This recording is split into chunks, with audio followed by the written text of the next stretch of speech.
那些回农村的人后来都过得怎么样了？今年是我回农村生活的第3个年头了。我想我应该写下一份总结，盘一盘这2年在农村的经历。2年前的我，大学毕业1年，23岁的年纪，却拖着40、50岁的身体，3天2头往医院跑。我的肠胃、颈椎以及身体里出现的结节，全都在给我敲响警钟。那时候的生活好像一眼就能望到头，不知道未来在哪里。在刷到一条返乡创业的视频后，回农村找机会，去过慢节奏的生活，这个想法在我心里迅速萌芽。然后我就做了这辈子最勇敢的决定，回去吧。回去后，我一边在姥姥家躺平，一边思索着怎样才能在农村开启一番事业。选来选去，跑老远弄了个山头，养起了猪，做生态黑土猪，想吃点健康的好吃的肉。至于能做成什么样，其实我也不太清楚，但正因为未知，所以觉得有无限可能。决定养猪的前1个月，我先后体验了给母猪通宵接生，每隔2个小时给小猪仔喂奶，跟着兽医敲猪，最后决定不养母猪，直接接小猪进山培养。我先带了一窝小猪在山上适应，但是山太大，光是想办法让猪自己回家吃饭，我就准备了1个月，然后就开始筹备在山上搭猪舍。因为手头很紧，只有3万块钱预算，就打算等过年家里人都放假回来才开始动工。只请了3个工人，前后半个多月，还给这些猪砌了个游泳的水池，一共3间开放式的猪舍，只建了3面，但还是超预算了，主要是材料上山的费用太贵了。不过这些猪在山里总算有了个像样的家，他们也在我一天天的投喂中长大。忙忙碌碌几个月，干了不少活，也晒黑了几个度，但是心里很轻松，天天在土里混日子，身体却好了很多。5月份，山上已经变得郁郁葱葱，我把我的闺蜜骗到大山里和我一起养猪了。她帮我分担喂猪铲屎的工作，我带她在村里钓鱼、摸螺丝、吃喝玩乐。6月，小雨带着5万块也和我们一起来养猪了。而那段时间，我和阿爽在上山的路上捡了个小狗。结果因为2个人没有注意把狗狗隔离驱虫，2个人都得了虫咬性皮炎，长了满身的疹子，去医院看了5、6次也没消下去。那1个月是刚回来不久的小雨全权扛起了我们的养猪大任。因为夏天天热，雨水又多，我们还商量着把猪圈门口的泥巴地买点水泥硬化了。然而还没等我们这些计划都实现，7月飞瘟来了。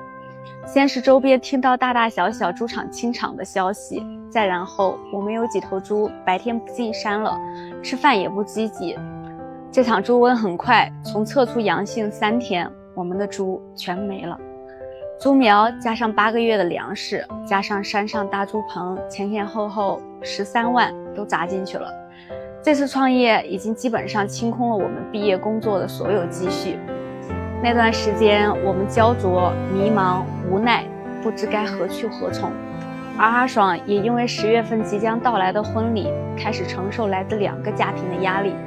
接下来回城还是换地方继续创业，是我们要谨慎选择的。那些天我们杀彻夜难眠，如果回城就意味着又回到了一眼就能望到头的日子，如果换地方又面临着很多未知的挑战。思来想去，我们还是决定趁年轻还有力气再折腾一把。于是我们重整旗鼓，开始寻找新的场地。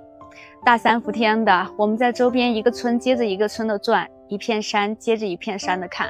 累了就在路边休息一会儿。连续跑了1个星期，终于在我们的不懈坚持下找到了一处心仪的地方，确定了土地性质，和几家人谈好了租金，签了合同，又找挖机平了土，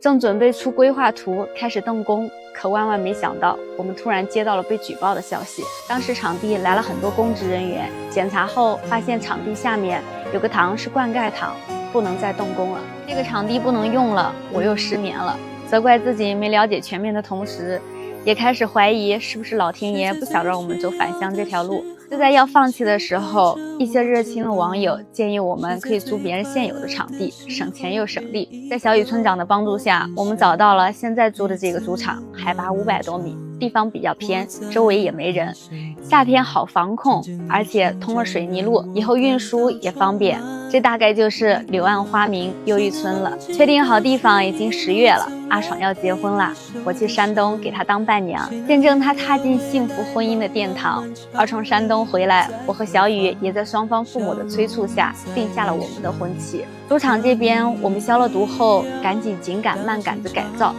不过这一次比去年建主场轻松多，也省钱多了。就是买了水泥，把外面的地抹平了一片，又做了一口大灶，就赶紧从附近叔叔伯伯家买了土猪回来，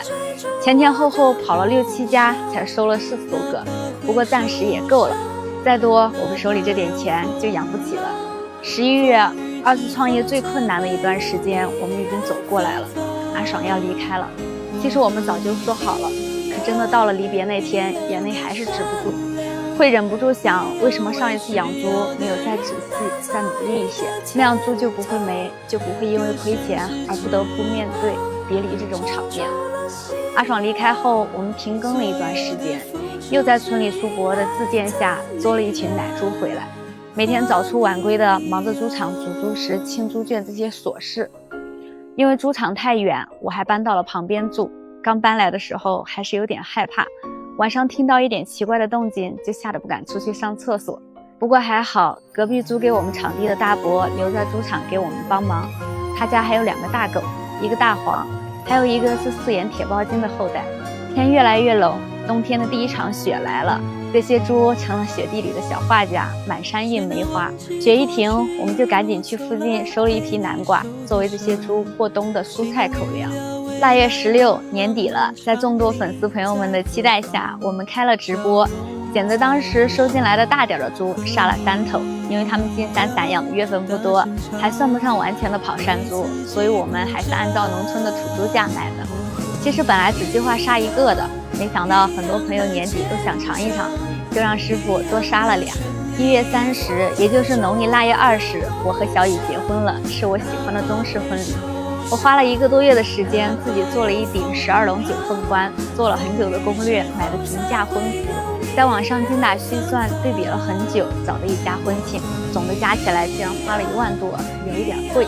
但它满足了小时候那个披着床单的我对婚礼的美好幻想。好几个附近的粉丝朋友刷到了我们的结婚视频，也过来了。我说吃顿饭就好了，沾沾喜气，没想到他们最后还留了份子钱。结完婚后又收到了好几个进年猪的单子，今年一共卖出11个猪，减掉买猪的钱，挣了7吨玉米的钱，剩下的猪还都没有够月份。养猪创业之路仍旧任重道远。我家办回门宴那天下大雪了，也是个好日子。看到别人家接亲的花轿从我家门口路过，还停了一下，相互沾沾喜气。往后天越来越冷，我妈说第一个年不能在我家过，就又回到了山上。山上的冬天比其他地方冷一些，年前年后下了好几场大雪，最严重的一次冻雨加雪直接把山封了。老一辈说他们也没有见过那么厉害的天气，山上的竹子和树都被压断，电线被砸得七零八落，气温太低，水龙头全部都被冻住，拿热水都浇不开。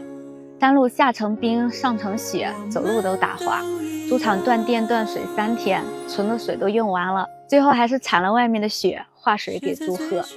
村里组织每家出1个人到路上铲雪，铲了大半天才通路。村里各处断开的电线也慢慢都被接上，猪场的水龙头也终于被热水烫开了。水龙头出水的那一刻，忽然就觉得这一路有各种意外和阻碍，但只要你不放弃，加把劲儿，总能过去。开年后，春节假期回来的朋友们又陆陆续续的回到城里，10几天的人声鼎沸后，村子又寂静起来。而我们也开始在这村落一隅，日复一日的享受着在20多年里不可多得的宁静生活。又是一年3月份，山里那几个当初捉来的大点猪已经1年多了，是时候动手了。因为猪不多，且每头都要保证养猪月份，我们定了每周1头的直播计划。猪肉很受哥哥姐姐们的喜欢，每周都会有很多提前预定的订单。黑猪的板油多，肥肉厚，我们还推出了手工熬制的土猪油，销售也在慢慢的走入正轨。我感叹这2年在农村好像比前面很多年都精彩。如果我在大城市每天朝九晚五，也不一定比现在充足和快乐。如果你问我时间回到2年前，我还会选择回农村吗？我还是会的，因为这2年的经历让我对你想活出怎样的人生有了新的认知。我们生活在一个信息大爆炸的时代，每天醒来的每一条推送仿佛都在说，看，又是不如别人的一天。你会发现这个社会给了我们一套成功的标准，但是却没有给我们相同的起跑线。20多岁的年纪应该年轻有为，30岁应该而立，40应该不惑。我们暂且把这些称之为你该活成的样子。我不知道而立之年该是什么样子的，但我知道人生这条路怎么走，朝什么方向，用什么方式，没有该活成的样子，只有我们想活成的样子。樱花和桂花的花期本就不同，所以绽放各自的美好就好了。南方雨多，北方风大，可不管怎么样，春天总会如期而至。我希望我们都能在各自的道路上努力加油，越来越好。